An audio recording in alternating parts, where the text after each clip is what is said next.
if, for instance, I'll do workouts at say, 4 a.m., 5 a.m.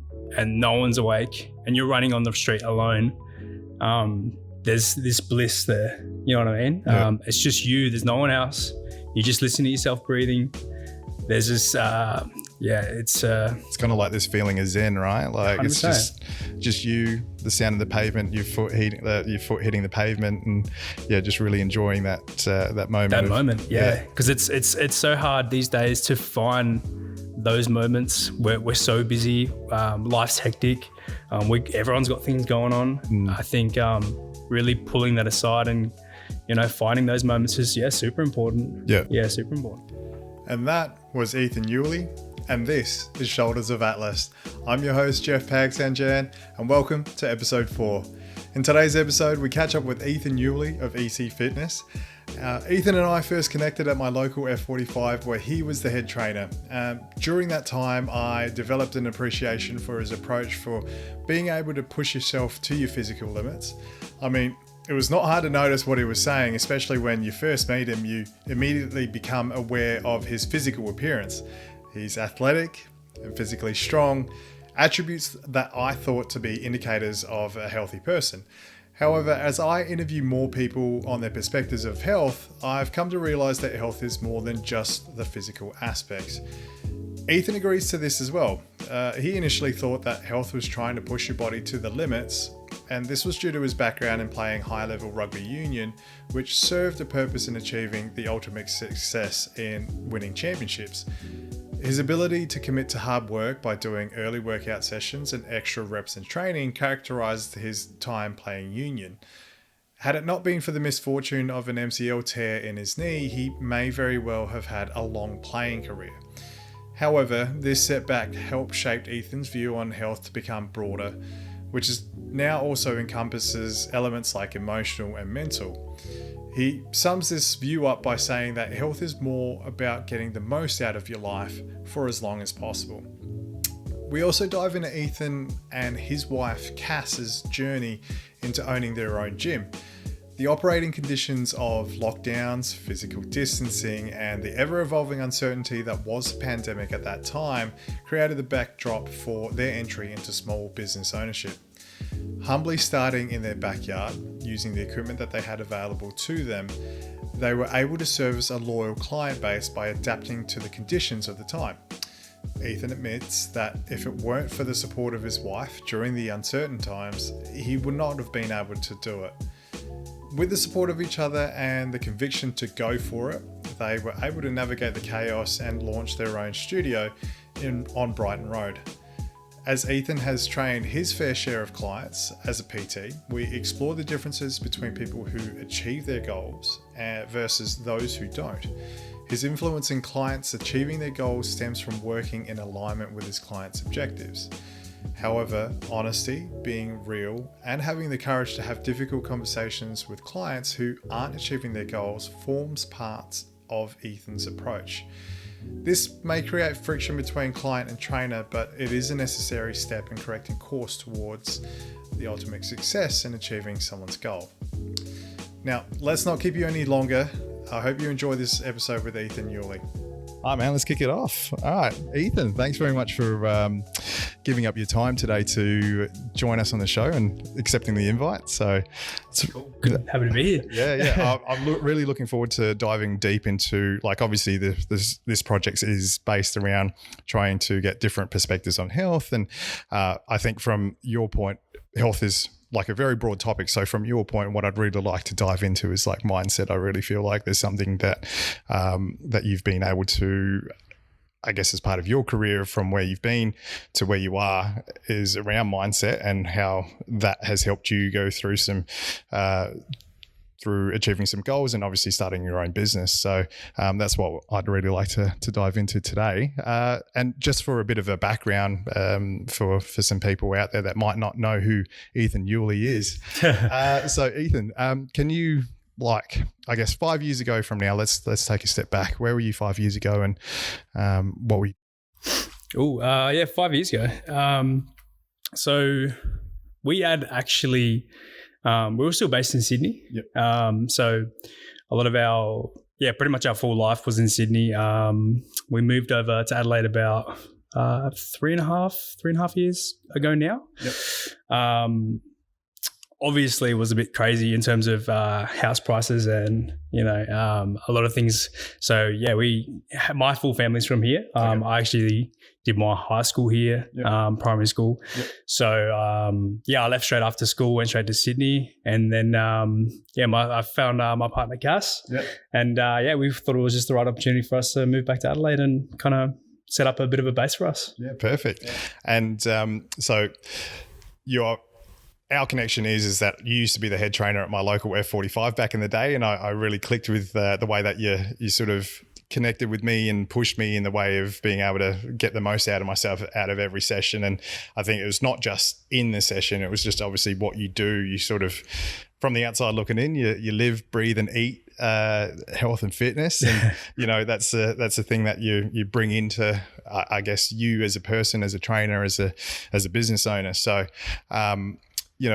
what were your early influences as to like why did you choose the profession in the first place? For me personally, I think it just goes back to a lot of my family. So I guess my uncle, that's not here anymore, but he played a big part in terms of, I remember my old man kind of showing me photos of him, this big jacked up guy, and I was like, I think that's what I want to do. You know what I mean? I want to look like that. I want to be like that.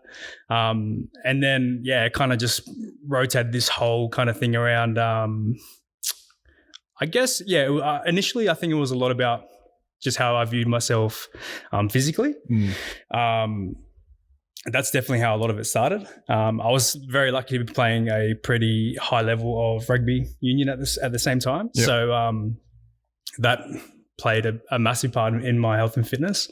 The position I played at the time was I had to be the fittest on the field. Yep. So, which position was that for those that don't know rugby?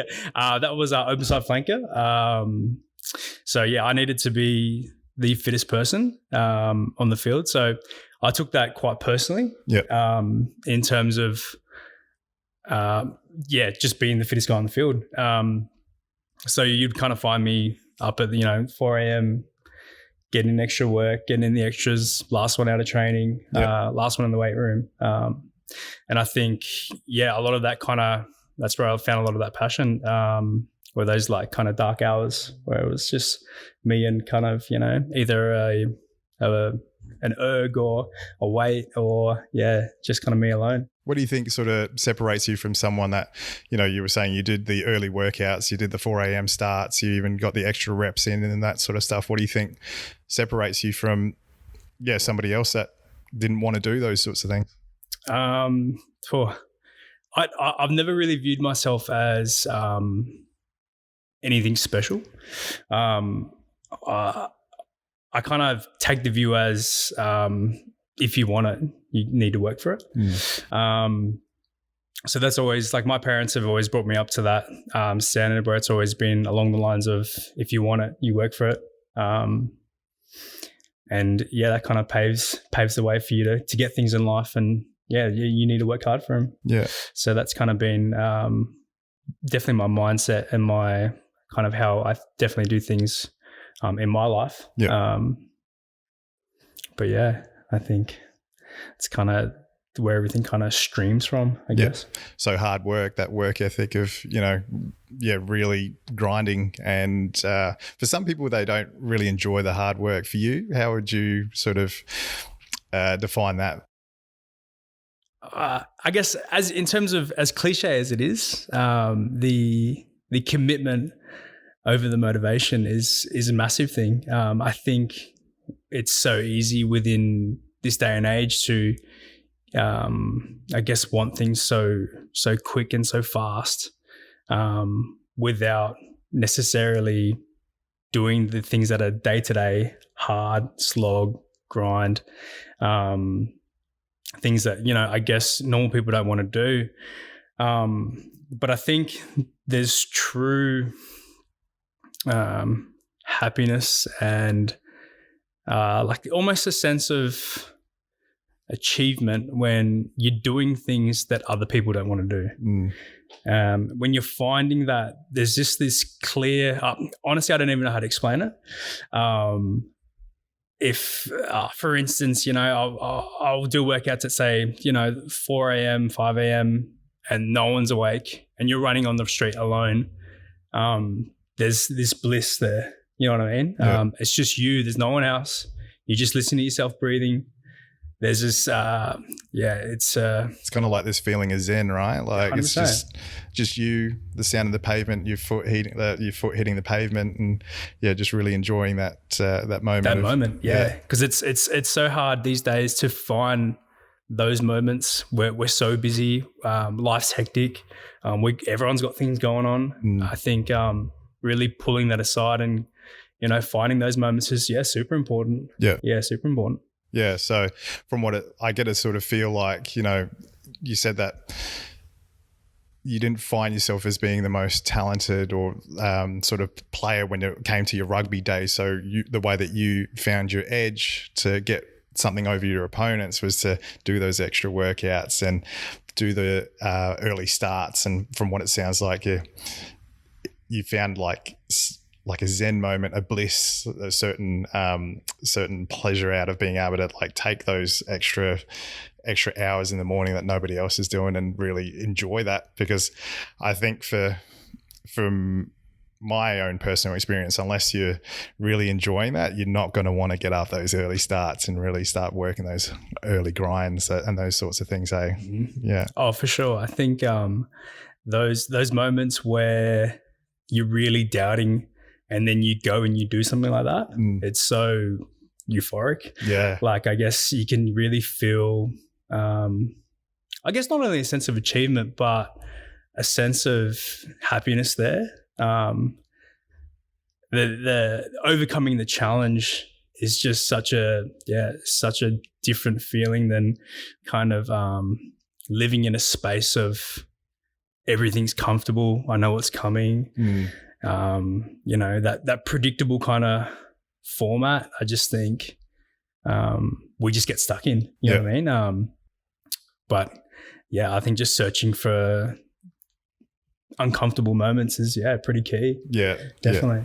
Yeah, so really embracing the challenge, the uncertainty, and the chaos that is, I guess that's life, right? Yeah, 100%. And I guess out of all the career paths that you could have chosen, why did you choose getting into health and fitness aside from, you started off in Rugby Union. It sounded like you played at like a pretty high level in Rugby Union. Like how high is high for you?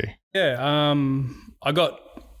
I was playing semi-professional at the time at the Manly Marlins. I think I would have been around about 22. My height was probably getting into the Waratahs under 20s, where we played Argentina, so we're playing like pretty quality opposition. And yeah, I guess at the time when it kind of made it really clear for me was I was playing a game and ended up hurting my knee, and I went off the field. They told me I'd had a grade 2 MCL tear.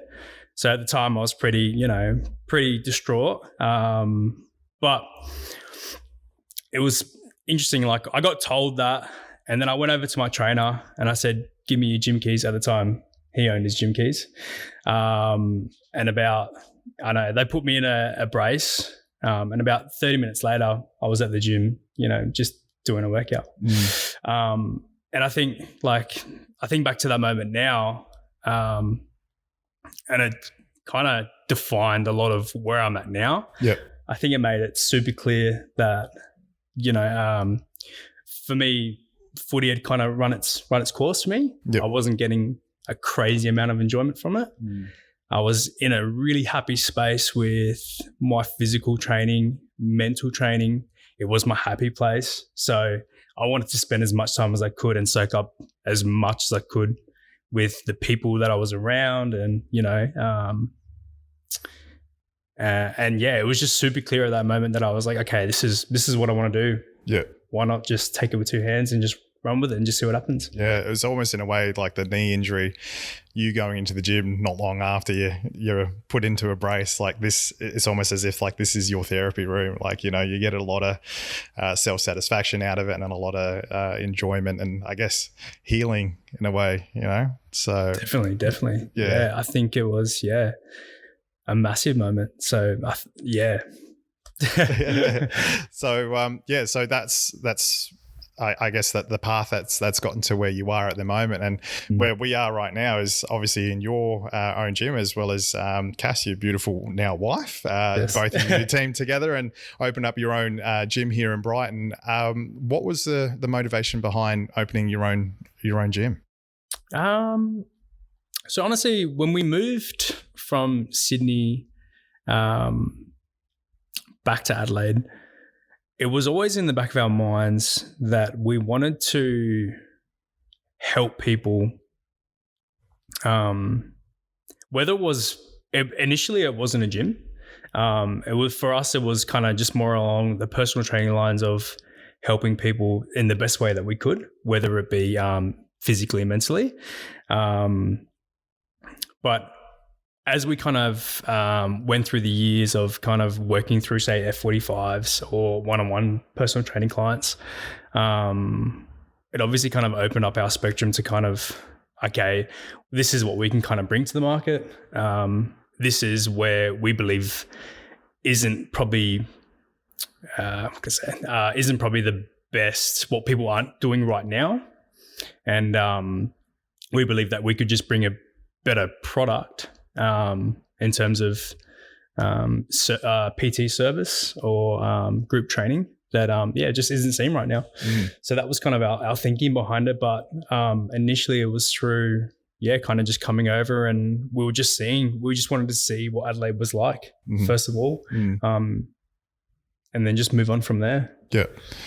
Yeah. So it sounds like you really, I guess, through experience of what you've seen working through private clients as a PT and then obviously working with your franchise F45s, that sort of stuff, you realised that there was a gap in the market, so to speak, that you thought, you know what, this is what they're not doing, but I think that this could be a benefit to the people that you're going to, you know, sign up as clients and bring as part of a business. Like, definitely. Yeah. And sorry, that's going. No, you go. Yeah, and like in terms of, I guess from you, it sounds like you've got like a pretty in-depth knowledge of like the health and fitness industry through your experiences from when you're playing grade rugby up to owning your own business. What is your definition of health? Ooh, tough one. I think it's changed over the years. Okay. But I think over the last probably 2 to 3 years, it's been a lot more around. Initially, my thinking process was a lot around health being, being able to push your physical limits, and but as I've grown and as it's become a lot more generalized, it's kind of just around being able to live to the full potential of your life. So whether it be physically, mentally, emotionally, working around those pillars of, you know, just being happy, being present, being being able to become things physically, is kind of where I've kind of centered around my, you know, definition of health. So just kind of living life to the fullest you can, without, you know, any underlying things going on, really. So it sounds like it's really cool that you said that your initial definition of health was very narrow. I guess it was really down to the physical side, really getting the most out of yourself. Like, I guess as an athlete, when in your early days, like, that was really the point of health, right? Like being able to get the most out of your own physical person and being able to get the most out on field for the purpose of, like, you know, going on to win championships, or, you know, getting yourself like a professional contract with the Waratahs, or, you know, something those down those lines. But to hear it's now sort of changed from being that narrow to more broad to being something a bit more like, it's more of a being able to get the most out of your life, and life, just like health, is pretty broad as well. 100%. I think, it's only growing in terms of just being really, in tune of actually what you want to get out of life. And whether it's, because don't get me wrong, like I've been there and I understand that, the physical, and really pushing those physical limits. But if you're not really thinking about, what you're going to be doing in, say, 10 years, 20 years even, you're really leaving yourself a bit of, you could leave yourself in a bit of strife. So, I think just not being so, narrow-minded and 100%, it was definitely me. Yeah, definitely. Yeah, cool. You sort of touched on it in your answer just there, that thinking long-term, and a few times you also mentioned the mental aspect of it. I'd like obviously, as I said, the reason for bringing you on today was to really dive into the mental side of things. You started EC Fitness right in the middle of a pandemic. So how did you guys find that, and what did you do to navigate the uncertainty that was for the health and fitness industry with lockdowns and all that sort of stuff going on for the industry? Sure. First of all, I do not recommend it. It was obviously for everyone. It was a crazy time. We so as COVID hit, I just started a new job at another F45, and Cass was at that F45 as well. So we kind of just moved. I guess we had to move home. We ended up taking all the gym gear that we had home, and we ended up just kind of PTing out of our garage. We were very fortunate to have a lot of clients who we have around us now, amazing people that got around us and really kind of just said, hey, like, how are you guys going? You guys, are you still looking to work? We're still looking to train. So very fortunate for us that a lot of people ended up coming to us because of previous connections. And so, it kind of just honestly just took off through there. We were doing, stuff in the backyard, stuff in the shed. And it was full on. We would kind of just roll out of bed, would have PT clients at 5, 6, 7, 8, 9, and then it would be a little break, and then it would come back on for about, I think, from about 3, 4, 5, 6. So it was just like a normal PT schedule, but you kind of just working out of home in your shed. Yeah. I guess just like how any other PT would be doing, but I guess it was definitely the uncertainty of it all. Yeah.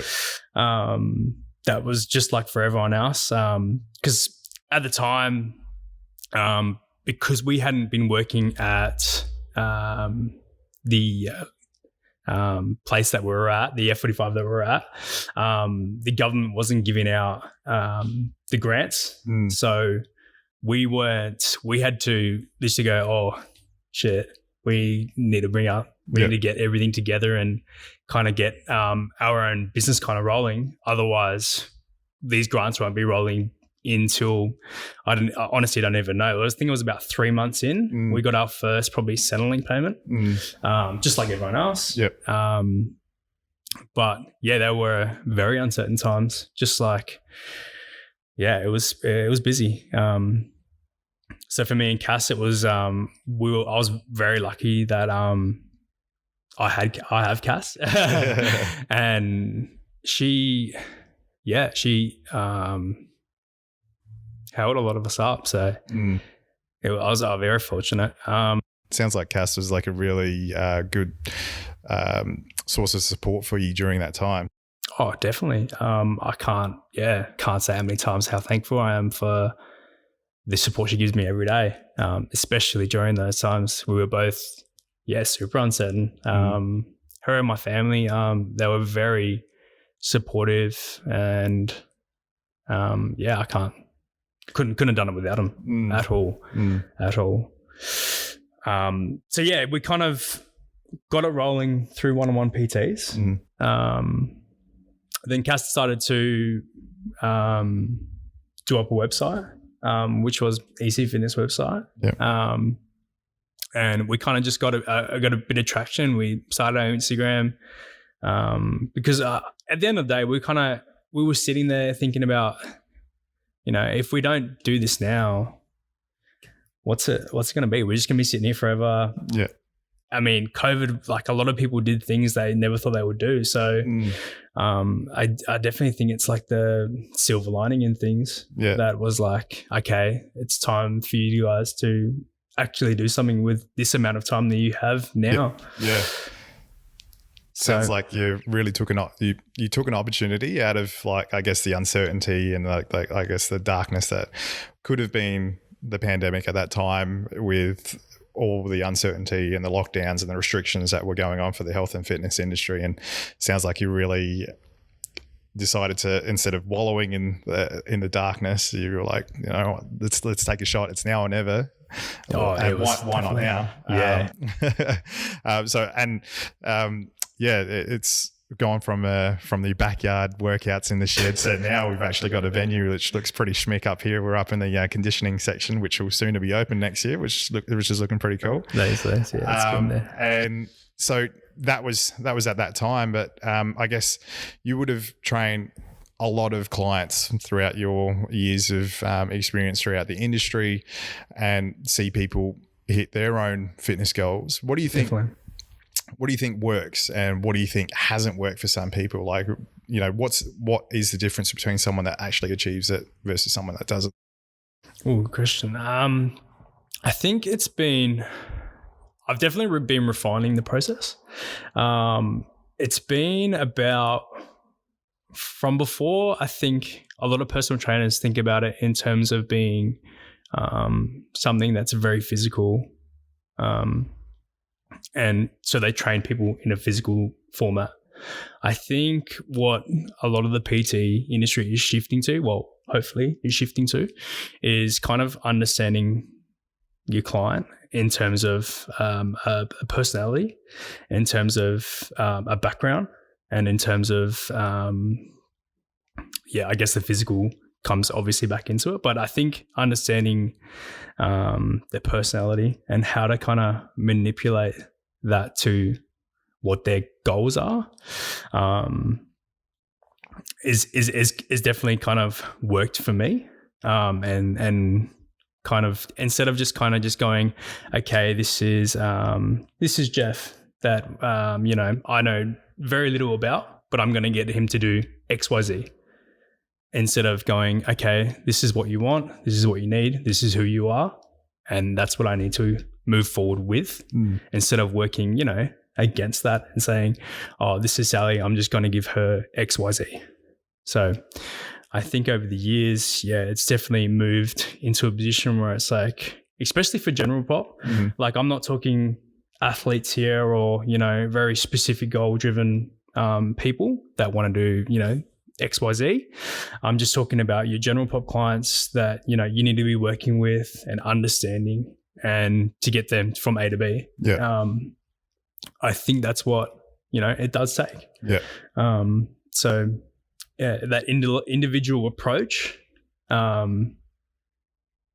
is kind of necessary. Yeah. So it sounds like you're almost looking at the person, not just from a physical standpoint, but what are the things that have brought them into the gym in the first place, and what are their goals, and then adapting what you know and from your knowledge to then fit what they want to achieve. For sure. Yeah. So that's how you influence that situation. And that, I guess, like, what about, have there ever been situations where, I guess as a PT, like where you see clients that here's their goal, but they're not achieving it. So where's the disconnect between there? Like, oh, for sure.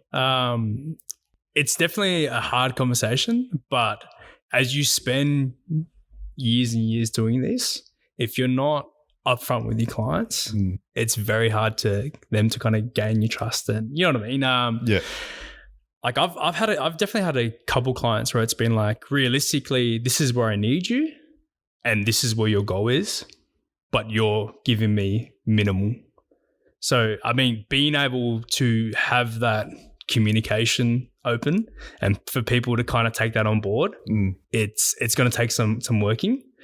But at the same time, if you're not real with people and you're not really telling them, if you're just kind of just fluffing it and just going, if you just keep doing this, you'll definitely lose 5 kilos. I think you're doing yourself a disservice. You're doing them a disservice. Yeah. And essentially just wasting time, right? So like, what's the point? Yeah, I guess they're wasting your time. They're wasting their own time and money. You know, those things you can't get back. For sure. You mentioned a couple of key words there that I see a lot on your Instagram. Sometimes I see #real talk. So what is real talk, and give me a bit of like, you know, what brought about that hashtag. Oh, for sure. I honestly think it was post like reading David Goggins. Stay hard. Yes, stay hard. But that book kind of changed a lot. I'm sure it would for a lot of people. But it was just this sense of I've kind of always felt like that. In terms of just kind of, I want to be as real and authentic with you as I can be. If I've got to shut off who I actually am, I feel like, I'm just doing you a disservice. In terms of real talk, it ruffled a couple feathers, but but it was honestly just me just speaking my mind. Yeah. And just trying to be, because obviously you see the fitness industry and you see the kind of marketing that goes up, and a lot of it is just bullshit, man. So just trying to be open about everything, I think people really respect that. Yeah.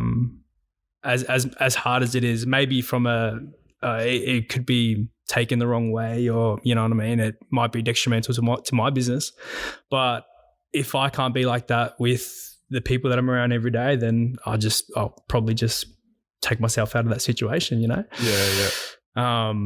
But yeah, a lot of it is just calling out shit talk or, you know, things that I just don't believe in, or not even that not I don't believe in, but that maybe there's studies been brought up, or there's been evidence behind it that suggests otherwise. Yeah. So why not bring them to light? Why not become more educated along the actual lines of, hey, you can do this better. Yeah. So why not do it that way? Yeah. So yeah, I guess that was kind of my thinking around that. No, I love it, because like I think that's what it was what sort of connected me with you, because day in, day out, you were consistent, very authentic, and just, I think consistency was the thing, because whenever you would say or call someone out, like you were coming from a place of love, and you know, you want to see them achieve their own goals, but the way that you deliver that message, you've got to be real straight up front with them, be like, you're not giving me this, you know, like you got to push more, or else what are we doing here? For sure. You're calling them out. So I think that was is a key strength of yours, and that's why I sort of shifted the conversation towards real talk, because I feel like there's a thread in there about like you bringing accountability to the people that you train, that even to yourself. Like I don't think you'd be able to sustain a business without being that real authentic person that, you know, that brings about real talk. Yes, it's going to grind some people's gears, but at the same time, that's you. Dude, it's me, and it's it's about what we're about. Yeah. So at the end of the day, if it hurts you, then it's probably on you. Yeah. Yeah. All right. Well, I mean, we've covered a lot of ground there. Obviously, we've gone from where you were back in your rugby playing days. You've moved back to Sydney, or moved from here to Sydney, back to Adelaide, all the way back. You know, come back. You've started a new business. You got married, and really found your home here at EC Fitness. Now, in case anybody else out there wants to know a bit more about you or EC Fitness, where can people find you? For sure. We are located on Brighton Road. Our address is 352 Brighton Road. Yep. In terms of EC Fitness, we run strength and conditioning classes capped at 8 per class. The goal is around that, just to offer more of a individualized approach. to strength and conditioning training.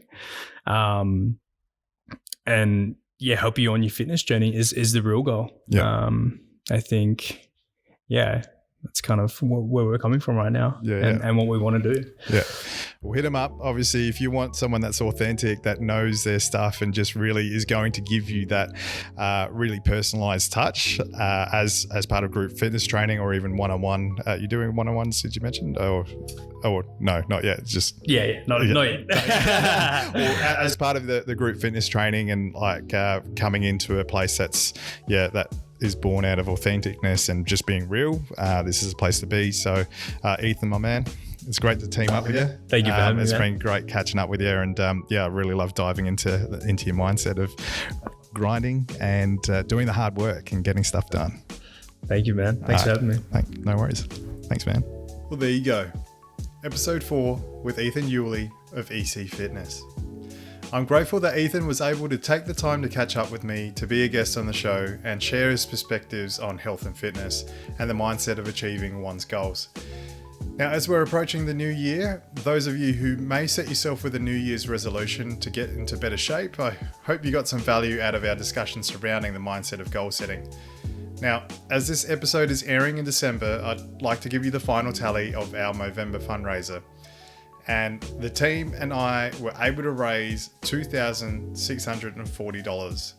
Massive thank you to all who have dug deep and donated this year. Massive thank you to Michael, Ben, and Daniel with being a part of the team, and also Ben and Daniel for jumping on board to do the 10,000 calorie challenge.